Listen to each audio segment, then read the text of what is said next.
Bismillah. Dəyərlilər, bu günləri inşallah ki, mövzumuz olacaq alkenlər. Alkenlərin ümumi formuluna diqqət edin. Necə yazılıbdır? CnH2n. Yəni, karbon atomlarının sayı hidrogen atomları sayından 2 dəfə artıqdır. Və n də böyük bərabərdir 2. Biz bu formulu harada görmüşdük? Biz bu formulu sikloalkanlarda da görmüşdük. Sadəcə olaraq sikloalkanlarda n böyükdür, bərabərdir 3-dən demişdik. Ona görə də uşaqlar, alkenlər və sikloalkanlara siniflər arası izomer deyirlər. Səbəb, çünki gördüyünüz kimi hər ikisinin ümumi formulu CnH2n olduğuna görə. Dahası, deyirlər, bunlarda bir dənə 2 qat rabitə var. Biz bu vaxta qədər öyrəndiyimiz karbohidrogenlərdir. Yəni, alkanlarda və sikloalkanlarda sadəcə bir qat rabitə görmüşdük. Gəlin yadımıza salaq. Məsələn, alkanlarda CH3, deyək ki, CH3, CH2, CH3. Bax, belə bir maddə. Gördüyünüz kimi sadəcə təkqat rabitə görürük. Və yaxud da sikloalkanlar. Mən bir sikloalkanı yazdım. CH2, CH2, CH2, CH2. Baxın, fikir verdinizsə, burada sadəcə təkqat rabitə gördük. Amma alkenlərdə bir dənə 2 qat rabitə olacaq. Yəni, məsələn, CH2, CH, CH3. Əzizlərim, fikir verirsə, artıq burada 2 qat rabitə var. Və 2 qat rabitənin birləşdiyi karbon atomları, biz irəlidə buna yenə toxunacaq, sp2 hibləşmə vəziyyətindədir. Qalanları sp3-dədir. Deməli, 2 dənə karbonumuz sp2 hibləşmə vəziyyətindədir, qalanları sp3-dədir. Gəlin, bunların adlandırılmasına baxaq. Dəyərli dostlar, birinci tarixi adlandırma. Tarixi adlandırmada uyğun olan alkanın adının sonunda an şəkilçisini ilenlə əvəz edəcəyik. Məsələn, normalda alkan olsaydı 2 karbonluya mən etan deməliydim. Amma nə deyirəm? Etilen. Və yaxud da 3 karbonlu. Əgər alkan olsaydı mən buna propan deyəcəkdim. Amma indi propilen deyirəm. Deməli, tarixi adlandırmada sadəcə an şəkilçisini ilen şəkilçisi ilə əvəz edəcəyik. Bu arada bir şey deyim uşaqlar. Bax, bu sözü də inşallah ki, qəşəngcə yadınızda saxlayın. Bu radikalın adına vinil radikalı deyirlər. Dəyərli dostlar, inşallah gələcəyinə biz DN karbohidrogenlərə öyrənəcəyik. Burada biz vinil radikalına müraciət edəcəyik. Davam edək. Dahası, gələk bunların, dostlar, nəyinə? Səmərəli adlandırılması məsələsinə.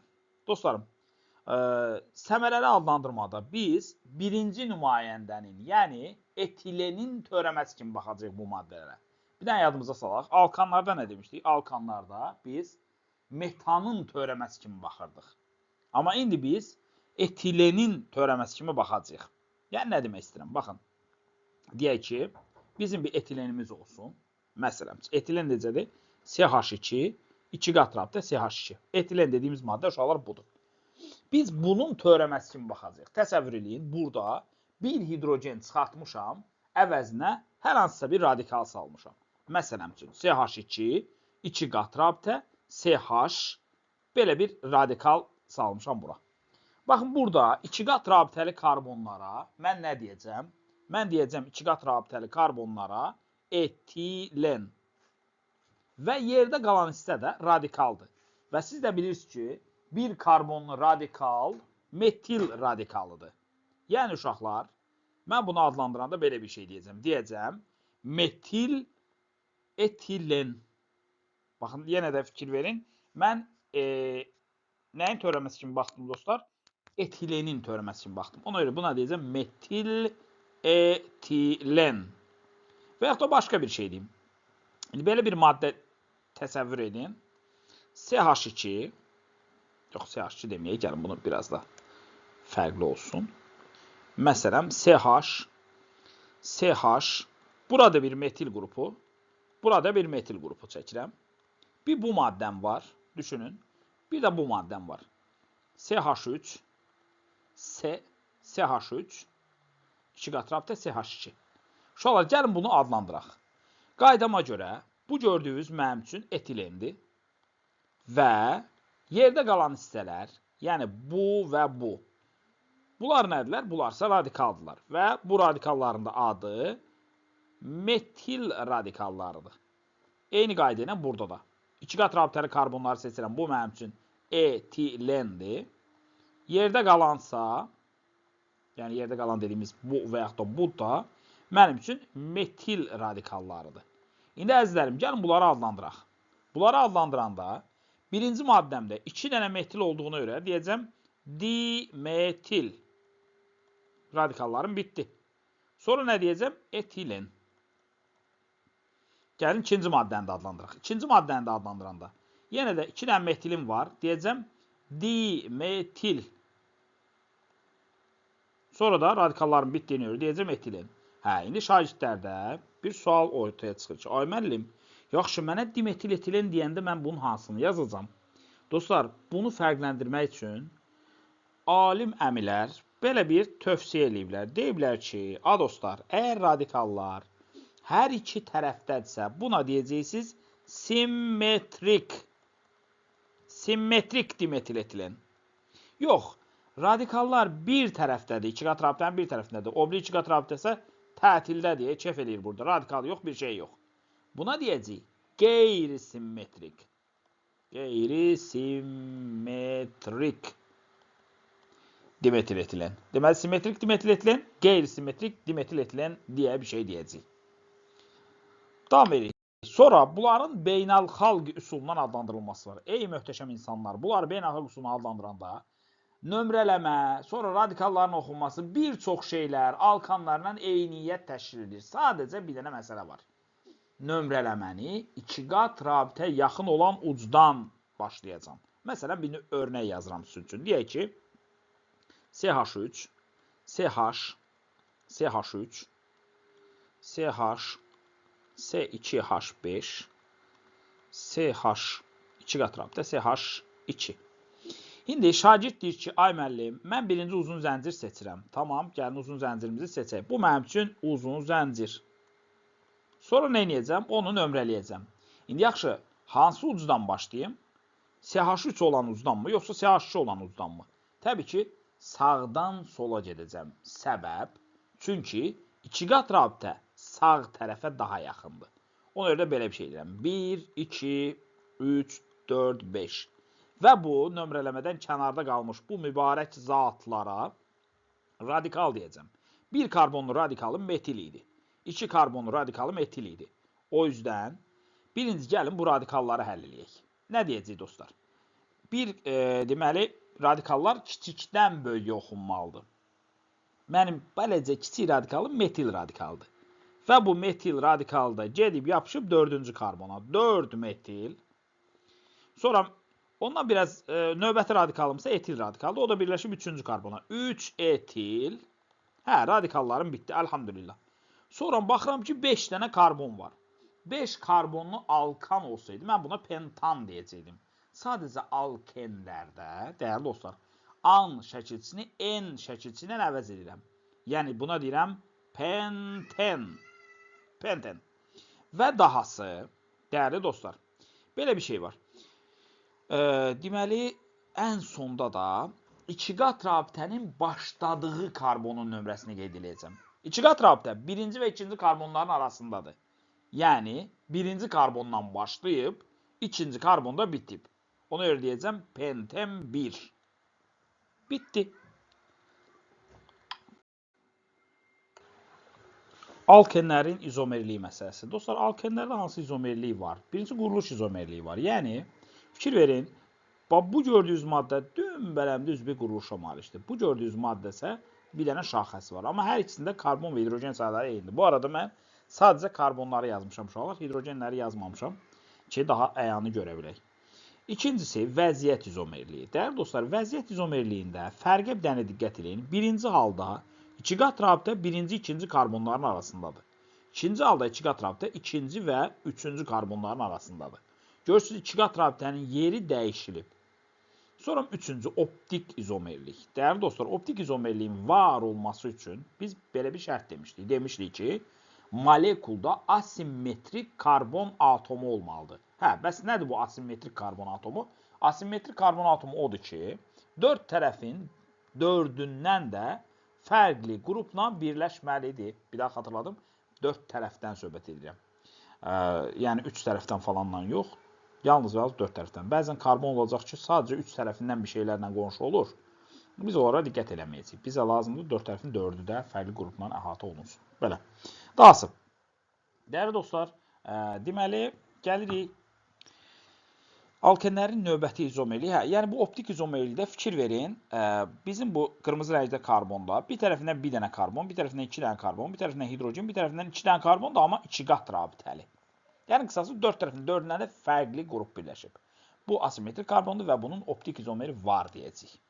Yəni, xəyalən bir dənə buradan belə güzgü çəksək, sanki, baxın, burada bir dənə yaşıl karbon, inşallah ki, bütün rəngləri tapa bilərəm. Burada bir dənə qırmızı karbon, bunun yuxarısında bir dənə qara bir hidrogenimiz var. Sonra bunun yuxarı hissəsində uşaqlar, mən rəngin tam eynisini tapa bilmirəm. Belə bir şey, bir dənə də belə qəşəng, gözəl görsək, mavi rəngdə karbonumuz var, belə. Yəni, sanki güzdəkin əksidir, bir-birinin güzdəki əksidir sanki. Belə təsəvvür eləyək dostlar. Qısası belə bunun optik izomeri var deyəsik. Dahası, həndəsi izomerliyi var. Uşaqlar, bu məsələyə diqqət edin. Bax, 2 qat rabitəli karbonlara fikir verin. Sizin gördüyünüz bu metil qrupları eyni tərəfdədirlər. Buna deyəcəyik cis izomer. Bir də var ki, metil qrupun biri bir tərəfdə xəyalən belə bir ox keçirmişik, biri isə oxun digər ucunda qaldı. Və buna deyəcəyik trans izomer. Bir şey dediyim bununla bağlı. Əgər görsəniz, 2 qat rabitəli karbonun hər hansısa birinə eyni qrup birləşib, onun cis və trans izomeri yoxdur deyəcəyik. Yəni, nə demək istəyirəm? Məsələn, belə bir maddə verilib. CH3, 2 qat rabitə C, CH3, məsələn üçün CH3, deyək ki, burada olsun H. Fikir verin, 2 qat rabitəli karbonun birincinə eyni qruplar birləşdi.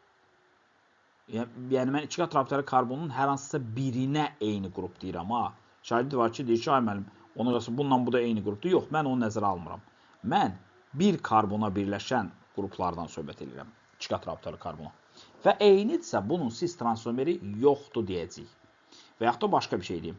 Məsələn, şahiddə deyirsən, bax, belə bir maddəni, deyirsən ki, CH2, CH, CH3. Bunun cis transomeri yoxdur deyirsən. Ay, müəllim deyir, bunu hardan bildin? Mən bunu biraz açıq yazıram. Bax, yazıram, bu hissəni yazıram. Karbon, 2 qat rabitə karbon. Birinci karbonumuza 2 dənə hidrogen birləşib. H. İkinci karbonumuza bir dənə hidrogen birləşib, bir dənə də metil birləşib. Fikir verirsə, eyni radikal birləşib. Radikal deməyim də, hidrogen birləşib. Ona görə uşaqlar yadınızda qalsın. Alkanın, daha doğrusu alkenin adında sonda 1 eşitsəz, bu nə deməkdir? Yəni, 2 qat rabitə birinci karbondan başlayıb. Onun cis transomeri ola bilməz. Çünki 2 qat rabitə birinci karbondan başlayanda karbon CH2 şəklində olur. CH2 olması da nə deməkdir? 2 dənə hidrogen birləşib. Və bizim qaydamızda nə dedik?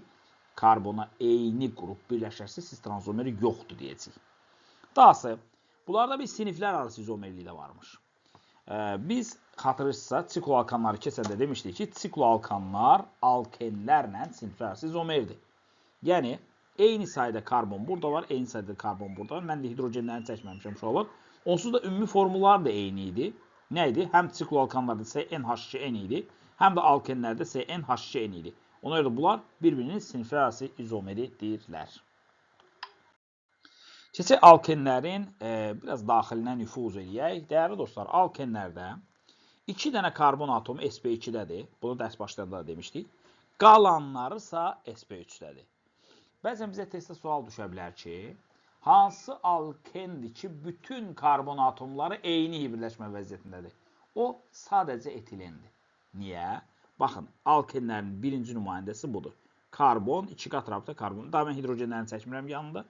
Gördüyünüz kimi, bu karbon da sp2, bu karbon da sp2-dədir. Bu arada bir şey yadınıza salın.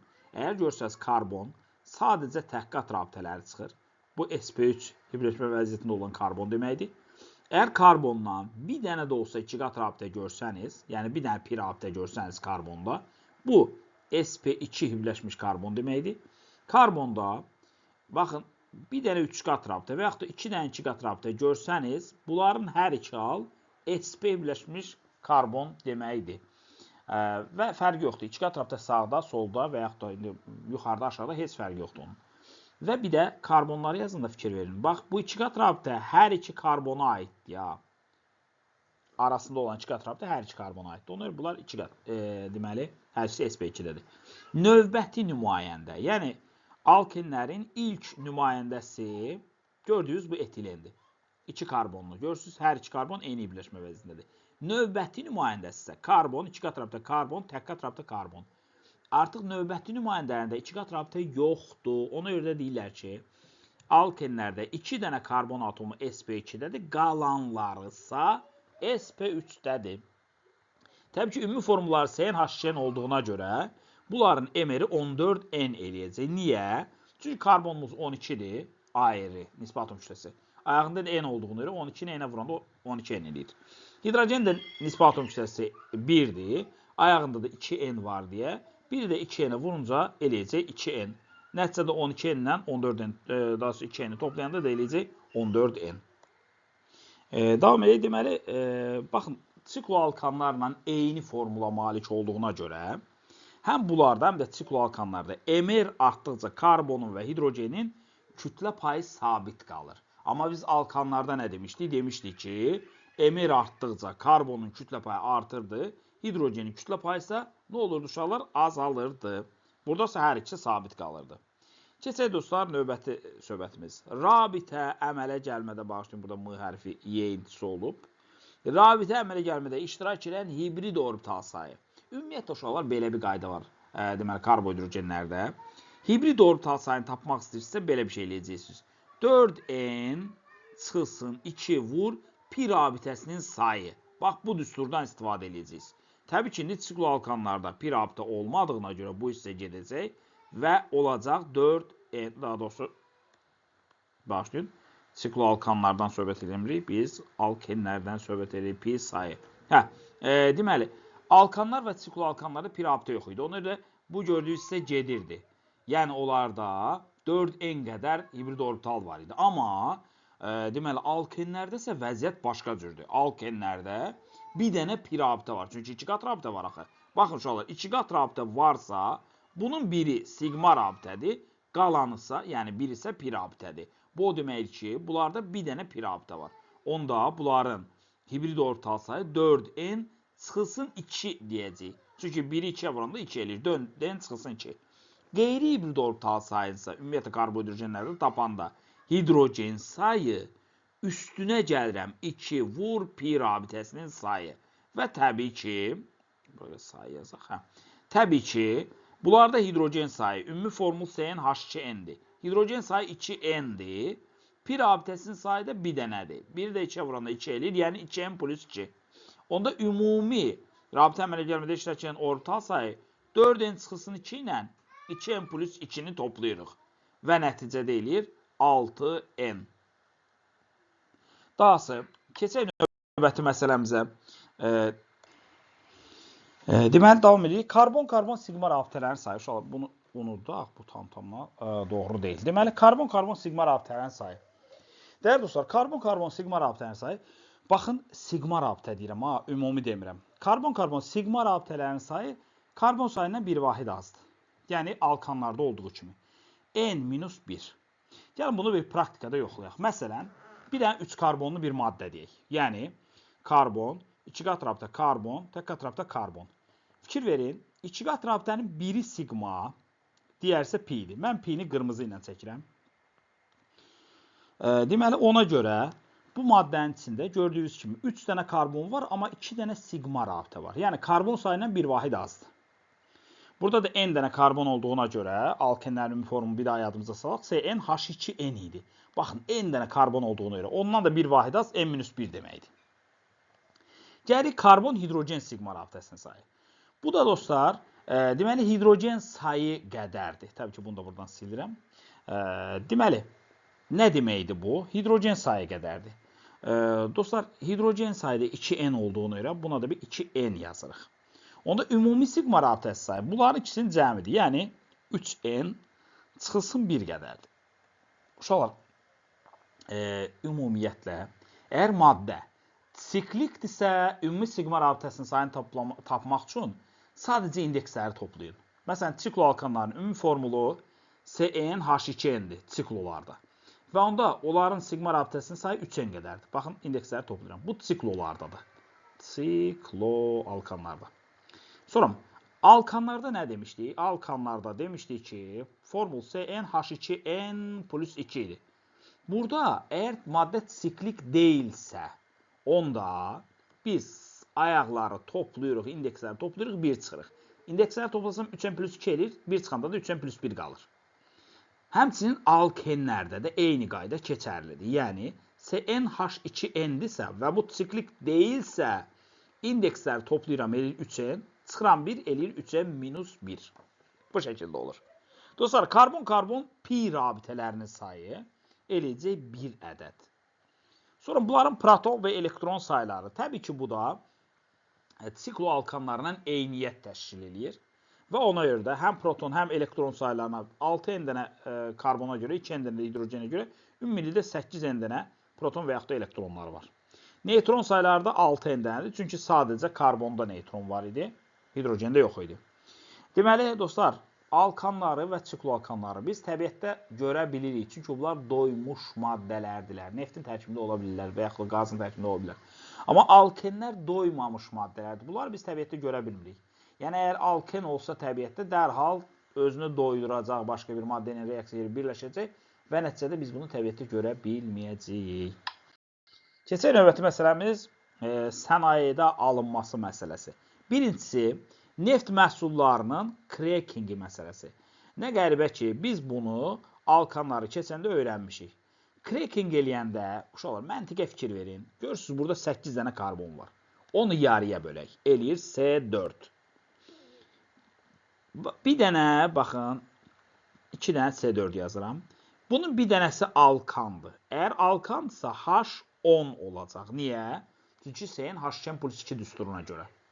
Yerdə qalanda olacaq alken. Deməli, biz alkanla, cracking eləməklə bir dənə alkan alırıq, bir dənə də alken alırıq. Fikir verin, alken isə C4 isə H olacaq 8. Bitdi. Dahası, alkanların dehidrogenləşdirilməsi. Nə deməkdir bu dehidrogenləşdirmə? Dəyərli dostlar, dehidrogenləşmə hidrogenin çıxarılmasıdır. Yəni, bu gördüyünüz alkandır. Bundan bir molekul hidrogen çıxardıram. Yəni, nə deyirəm buna? Fikir verin. C8H16 üstə gəlirəm hidrogen. Bir molekul cəmsi hidrogen çıxartdım. Bu qədər bəsit. Sonra dahası, gələk alkenlərin laboratoriyada alınması. Dostlar, burada qaydalarımız necədir? Birincisi, monohalogenid alkanın üstünə gələcəm qələvinin spirtdə məhlulu. Uşaqlar, burada fikir vermək lazımdır. Baxın, fikir verdinizsə mən monohalogenid dedim. Yəni, dihalogenid demədim. Monohalogenid. Yəni, bir dənə halogeni olan alkan dedim. İkincisi, mən bunun üstünə qələvinin spirtdə məhlulu dedim. Uşaqlar, bax, suda məhlulu demədim. Çünki əgər suda məhlulu gələcəmsə, buradan tamam başqa bir maddə alacam. Yəni, sikloalkan, daha doğrusu alken ala bilməyəcəm. Oldu mu? Yəni, indi baxın, fikir verin məsələyə. Monohalogenid alkan nə deməkdir? Bir dənə halogen olan alkan deməkdir. Natrium deyir ki, mənə xloru verin. Alındı mı natrium xlorid? Sonra OH-da bir dənə hidrogeni götürəcək, alınacaq su. Yerdə qalanlarda, yəni H və xlor çıxan karbonlarda 2 qat rabitə ilə bir-birinə birləşmiş olacaqlar. Burada bir məqam var. Aşağıdakı maddədə də eyni oxşar məqam var deyə aşağıdakı maddə üzərində onu deyəcəm. Deməli, birinci nə oldu? Monohalogenid alkanın üstünə qələvinin spirtdə məhlulunu gəldi. Bu birinci qaydamızdır. Bunu biraz qapalı yazsam, belə yazacağım. CH3, CH2 xlor, üstünə gəlirəm natrium OH. Amma bir qaydamız bu spirtdə məhlul olmalıdır. Davam edən bərabərdir. Baxın, natrium xlorla əl-ələ tutdular. Natrium xloru da əmələ gətirdilər. Üstə gəlirəm. OH deyir ki, qardaş, mənə bir dənə H verin, tez olun. Bu karbon deyir ki, qaqış, indi mən xlor verdim. Da xeyirdir mi, mən nəsə verim? Ona görə də məcbur qalır onun qonşusu. Deyir ki, tamam da, mən də bir hidrogen verirəm. Əmələ gəlir su və nə qaldı yerdə, dostlar? Birinci karbondan bir hidrogen çıxdı. Əmələ gəldi CH2. İkinci karbonda onsuz da CH2 şəklində idi və 2 qat rabitə formalaşdı bunların arasında. Belə, qapalı formada yazılışı budur. Sonra keçirik növbəti bir alınma metodu. Doymuş bir atomlu spirtlərin. Uşaqlar, bir atomlu spirt nə deməkdir? Sanki alkandan bir dənə hidrogen çıxarıb əvəzinə OH qrupu salmısınız. Və onların 140-180 derece Celsius temperaturda dehidratlaşması mərhələsi var. Nə baş verəcək uşaqlar? Qat sulfat turşusunda iştirakı ilə bu proses baş verir. Fikir verin, karbonun birindən OH, birindən H çıxacaq. Və onlar birləşib su əmələ yetirəcək. Həmin o karbonlar ki var idi ya, onlar öz hidrogenlərini itirmişdi. Onlar öz aralarında 2 qat rabitə əmələ yetirəcək. Nəticədə alken alınacaq. Deməli, dəyərlər burada bir məqama diqqət eləmək lazımdır. Bax, Zaytsev qaydası deyə bir qayda var. Nədir bu qayda? Mən bunu biraz qapalı formada yazım. CH3, CH2, CHOH, CH3. Baxın, indi bu maddəni biz bir qəşəng bir qızdırdıq 140 dərəcə Celsius'dan 180 dərəcə Celsius arasında temperaturda qəşəng qızdırdıq qat sulfat turşusunun iştirakı ilə. Bu karbon öz OH-ını itirir. Hə, indi tamam, OH gedirsə, OH deyir ki, qardaş, mən tək-təkinə hara gedirəm? İndi ki, məni atırsınız qırağa, tamam, onda mənə bir dənə hidrogen də verin, mən qoy su olum gedim. İndi bir problemimiz var. Görəsən, bunun yanındakı qonşular verməlidir hidrogeni. Görəsən CH3 mü versin, yoxsa CH2 mi versin? Deməli, bizim bu alim əmilərin kəşfinə görə nə baş verirmiş? Hidrogeni özündən, hidrogeni az olan karbon verir. Yəni CH3 nə olsun çoxlu pulu? Vermir. Əvəzinə CH2 deyir ki, tamam, gəl, mən sənə bir dənə hidrogen verəcəm, IOH, sən də birləşib su olacaqsan. Bitdi.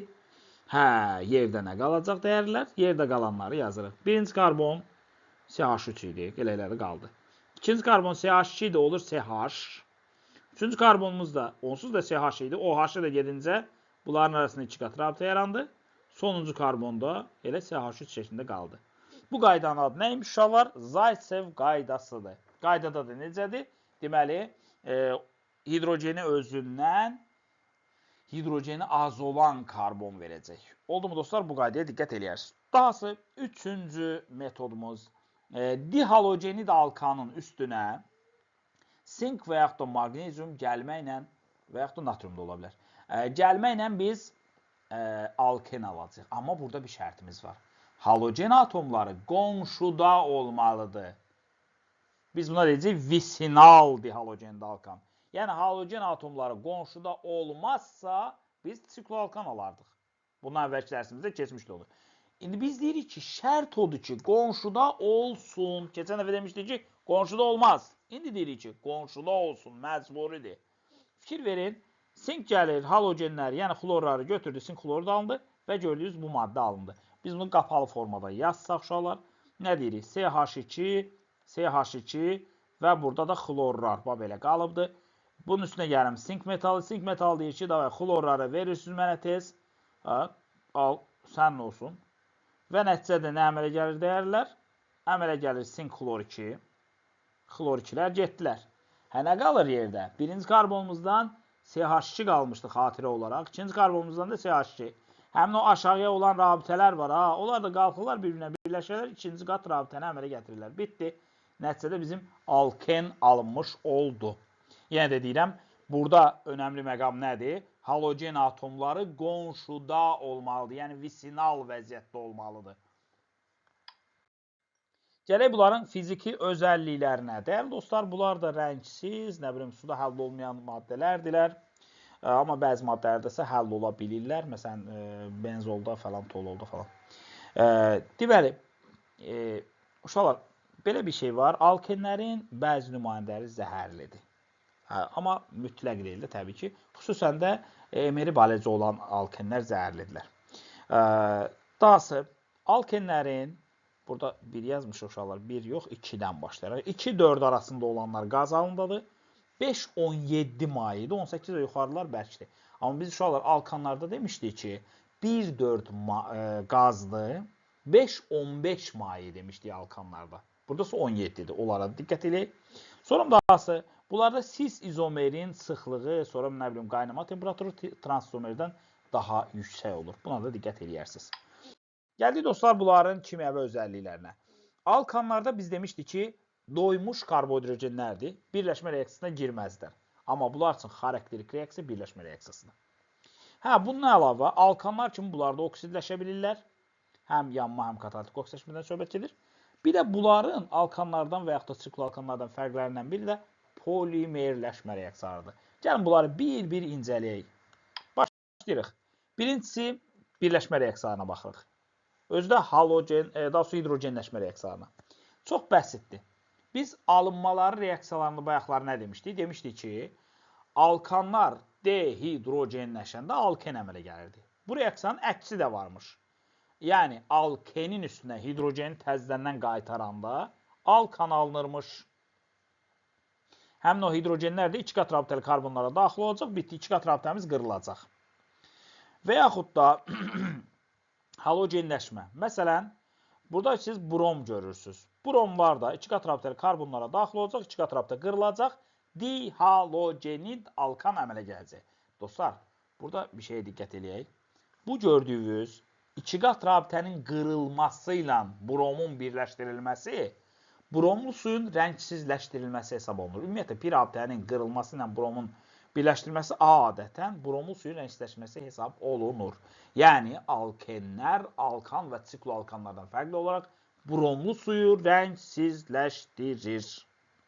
Dostlar, ümumiyyətlə, bu son reaksiyamızda, yəni alkenlərin, halogenlərlə olan reaksiyalarında yağa oxşar maddə əmələ gəldiyindən biz alkenlərə bəzən olefinlər də deyirik. Yəni, yağa bənzər maddə əmələ gətirənlər təqribən belə anlama gəlir. Dostlar, baxın, ilk öncə alkenlərdə biz demişdik ki, sp2 birləşməli karbon var idi. O hidrogenləşəndə və yaxud da bromla reaksiyada gördüyünüz kimi 2 qat rabitə ləğv olundu. Yəni, belə çıxır ki, həm hidrogenləşmədə, həm də halogenləşmədə biz deməli, sp2 birləşmədən sp3 birləşməyə keçid elədik. Sigma rabitənin sayı artdı, pi rabitə isə sıfıra düşdü. Keçirik növbəti məsələmizə. Hidrogen-halogenidlə olan reaksiya. Burada da qəşəng bir dənə qaydamız var. Markovnikov qaydası. Nədir bu Markovnikov qaydası? Dostlar, deməli, alkenlərin üstünə hidrogen-halogenidlə reaksiya aparanda hidrogeni çox olan 2 qat rabitəli karbona, halogeni isə hidrogeni az olan 2 qat rabitəli karbon atomuna birləşdirəcək. Siz sxemdə bunu görürsünüz onsuz da. Amma bir dənə də bunu qapalı yazsaq, baxın. CH3, CH, 2 qat rabitə, CH2, üstünə gəlirəm H xlor. Əzizlərim, bax, burada qaydamız belədir. Hidrogeni çox olan 2 qat rabitəli karbona verəcəm. Halogeni isə, deməli, hidrogeni az olan 2 qat rabitəli karbona verəcəm. Nəticədə 2 qat rabitədə dağılacaq. Yəni, olacaq CH3, CH xlor, CH3. Dəyərli dostlar, deməli, biz yenə də pi rabitənin yoxa çıxdığını gördük. Yenə də karbon atomunun sp2-dən sp3-ə keçdiyini gördük. Dahası, alkenlərin hidratlaşması. Hidratlaşma üstünə su gəlmək deməkdir. Yenə də həmən qayda keçərlidir. Hidrogeni çox olan karbona, OH isə hidrogeni az olan karbona birləşdirmişik. Və buradan əmələ gəlir bir atomlu spirt. İnşallah biz bir atomlu spirtlərdə birli və yaxud da ikili, üçlü falan o söhbətlərdə bir cümlə işlədəcəyik. Deyəcəyik ki, etilen yeganə alkendir ki, deməli, birli spirt əmələ gətirirdi. Qalanları birli spirt əmələ gətirə bilmirlər. Bu cümləni inşallah ki, spirtləri keçəndə biraz da sizin üçün açacağım. Deməli, dəyərli dostlar, bu reaksiyanı da biraz qapalı formada belə yaza bilərik. CH3, CH, 2 qat rabitə CH2, üzərinə gəlirəm HOH. Dəyərlər, hidrogeni çox olan 2 qat rabitəli karbona. Bu arada deyirlər, Aymel, niyə CH3-ə birləşdirmədik? Dost, o 2 qat rabitəli karbon deyil. O doyub hidrogenlə. Ona daha hidrogen birləşdirmək olmaz. OH qrupunu da gəlib 2 qat rabitəli karbonun növbətisinə birləşdirəcək. Nəticə etibarilə CH3, CHOH və CH3 deyə bir maddə əmələ gələcək. Deməli, əslində Markovnikov qaydası, Zaytsev qaydası demək olar ki, elə bir-birinin deməli, tamamlamış qaydalardır. Keçirik növbəti məsələmizə, yanma reaksiyaları. Dostlar, yanma reaksiyaları bu arada burada bölünsündür. Deməli, 3M bölünsün 2 qədər oksigen, N dənə karbon qazı alınır. və n dənə də su alınır. Dostlar, bu sikloalkanlarla tamamilə eynidir. Çünki onsuz da formul da eyni idi. Gəlir bunların katalitik oksidləşməsi məsələsinə. Dəyərli dostlar, birinci gümüş katalizatorun iştirakı ilə oksidləşmə sadəcə iki qat rabitə qırılır, açılır aşağıya və oksigen birləşir bura. Fikir verin, sxem bu şəkildə olur. Bu gümüş katalizatorun iştirakı ilə olandır. Dahası kalium permanganatın təsirinə olan oksidləşmə. Əslində dostlar, kalium permanganat məhlulu ilə olan oksidləşmə biraz daha mürəkkəb gedir. Sadəcə olaraq biz belə deyirik, bunun yekun versiyasını yazmışıq sizin üçün. Kalium permanganat dediyimiz şeyi, baxın, kalium mangan O4. Bu bir oksidləşdirici maddədir. Yəni özündən qəşəng atomlar oksigen vermək, dırnaq arası deyirəm amma bunu, verməklə maddəni oksidləşdirən bir maddədir. Deməli, bax nə baş verir? Fikir verin sxemə. O atomar oksigen, yəni o kvadrat mötərizənin içərisində görürüz, o mübarək zat, HOH-ın, yəni suyun hidrogeninin birini götürür, gəlir 2 qat rabitəli karbonun birinə birləşir. Suda qalan OH qrupu da 2 qat rabitəli karbonun digərinə birləşəcək. Nəticədə alınacaq 2 atomlu spirt. Baxın, 2 dənə OH varsa buna 2 atomlu spirt deyirlər. Bu maddə etilen glikol adlı bir məşhur maddədir. Deməli dostlar, biz gördük ki, alkenlər həm kalium permanganat məhlulunu, həm də bromlu suyu rəngsizləşdirdi. Dəyərli dostlar, mən bu kalium permanganatla olan reaksiyanı bir dənə də açıq formada yazdım. Əslində bu reaksiya necəymiş? Baxın, onu da sizə deyim. CH2, 2 qat rabitə CH2. Üstünə gəlirəm. Baxın, kalium permanganat məhlulu budur. Kalium mangan O4. Üstünə gəlirəm H2O. Və buradan reaksiya bu şəkildə gedəcək. Buradan alınacaq, deməli, etilen glikolumuzu birinci yazaq CH2, CH2, OH-ları ilə bərabər. Bu bizim etilen glikolumuz, yəni 2 atomlu spirtimiz. Üstünə gəlirəm. Daha nə alınacaq? Kalium OH alınacaq. Daha nə alınacaq? Mangan 4 oksid alınacaq. Əslində bu şəkildə gedir reaksiya. Sadəcə onu biraz yekunlaşdırıb, belə bu şəkildə göstərirlər bizə. Dahası, bunlarda polimerləşmə var. Dəyərli dostlar, bu polimerləşmə nədir? Sanki bizim toylarda halay çəkməyimizi xatırladır. Deməli, bir var idi, bir yox idi. Bir fərd var idi, belə qəşəng bir bala var idi. Bunda 2 dənə əllər var idi, yanlara açmışdı. Sonra nə edir? Bir dəyərli dostumuz da gəlir, deyir ki, gəl əlini ver mənə. O birisi dostumuz da əlini verir ona və beləliklə dostlar, en qədər belə vətəndaşımız bir-birinin yanında yığışırlar, əmələ gətirir bir halay. Bir qrup şəklində bir rəqs edirlər falan edirlər.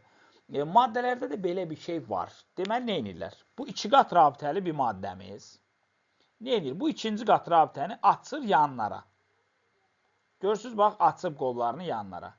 Digər eynisi də gəlir onun qolundan tutur. Digər eynisi də belə en qədər bunun kimilər əl-ələ tuturlar, böyük bir molekula əmələ gətirirlər. Buna deyirlər polimer.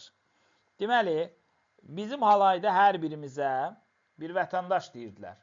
Burada da bu maddə, bu polimer adlı bir halayda da deməli, hər bir vətəndaşa monomer deyəcəyik biz. Monomerlər əl-ələ tutacaqlar, qəşəng polimer əmələ gətirəcəklər. Bizim halayımızda, məsələn, halayda iştirak edən vətəndaşların miqdarı, deyək ki, məsələn, 100 nəfərdir. Oldu mu? Və halayda iştirak edən hər insanın da, belə təsəvvür edir, hər biri 50 kilodur. Onda biz halayda iştirak edən insanların ümumi kütləsini tapmaq istəsək, 50-ni vuracaq, yəni halayda iştirak edən bir vətəndaşın kütləsini vuracaq, halaydakıların ümumi kütləsinə, deyilmi?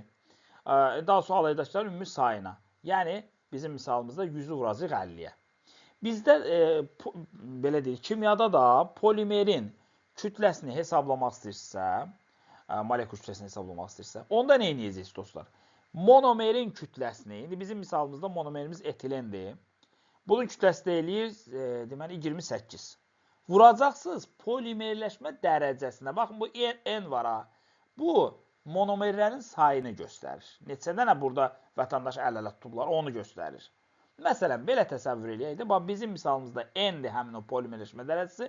onda bizim polimerimizin kütləsi 28 N qədərdir. Təbii ki, N'in yerinə 1000 də ola bilər, 2000 də ola bilər, 5000 də, 10.000 də, 100.000 də ola bilər belə. Dostlar, əmələ gələn maddənin adına fikir verin.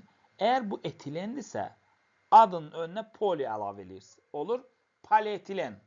Yəqin ki, bu söz sizə tanışdır. Polietilen dediyimiz maddə nədir dostlar? Deməli, o salafan paketlər falanlar var. Biz marketdən bazarlıq falan edirik. Baxın, onlar hamısı, sonra borular falanlar var, polietilen mənşəli. Deməli, bunların təməl materialıdır. Dahası, dostlar, polimerləşmədə də həmçinin biz pir abitənin qırıldığını gördük. Polimerləşmədə də sp2 birləşmə sayı minimuma, yəni sıfıra düşdü. sp3 birləşmənin olduğunu gördük. Dahası, gözüm işçiləri, bəzən şagird deyir ki, ay müəllim, bunu başa düşdük, qolların yanı açdı, çox qəşəng, əla. Birdən mənə belə bir maddə verirsə, CH3, CH, 2 qat rabitə, CH, CH3. Bəs mən bunu necə polimerləşdirim? Mən qolların yanı açanda bu CH3-lər mane olur axı mənə. Ondan sonra ilkin olaraq siz CH3-ləri və yaxud da 2 qat rabitəyə mane olan bütün qrupları ya aşağıya, ya yuxarıya göndərin getsin. Yəni nə olsun? CH, 2 qat rabitə CH, baxın, bu qrupları göndərdim aşağıya. Ondan sonra bunun qollarında rahat aça biləcəm. CH, CH, belə qolları açıldı yanlara. CH3-lər də düşdü aşağıya. Bura bir N də yazıram, bitdi. Bu da oldu mənim üçün polimer. Yəni, demək istədiyim sizə, əgər görsəniz qruplar mane olur, göndərin digər tərəflərə, heç qorxu eləməyin, söhbət öləcək. Dahası, əzizlərim, bu alkenləri biz harada tətbiq eləyə bilərik? Biz nəyə lazımdır bu alkenlər? Birincisi, etilen meyvələrin yetişməsini sürətləndirir. Bu nə deməkdir? Dostlar, meyvələr yetişdikcə özündən etilen qazı istehsal eləməyə başlayırlar. Və yetişmiş meyvələr bu qazı daha sürətlə istehsal edirlər. Bu meyvələrin yetişməsini sürətləndirir. Deməli, dostlar, belə bir şey var. Məsələn üçün, əgər meyvələri sürətləndirmək istəyirsə yetişməsini, onların yanına bir dənə yetişmiş meyvə qoyun. O daha tez sürətləndirəcək meyvələrin yetişməsini. Sonra, etilen və propilenin polimerləşməsindən, yəni polietilen və polipropilen alınan maddələr nə edəcəklər? Bunlardan qab düzəldəcəklər, salafon paketlər düzəldəcəklər, polietilen torbalar düzəldəcəklər, borular və şlanklar düzəldəcəklər və s. Ümumiyyətlə, həyatımızın demək olar ki, bütün hissələrində yapışqan lentləri olsun, bizim bəzi dillərdə skoç falan deyirlər, həmən lentlər və yaxud da deyək ki, tib ləvazimatların sistem şlanklarından falandan tutmuş, yəni bütün hər şeylər bu polietilen və polipropilenin polimerləşməsindən alınan məhsullardan istehsal etmək olar. Belə, dəyərli dostlar, bizim alkenlər barəsində söhbətimizdə yekunlaşdı. Diqqətiniz görə təşəkkür edirəm.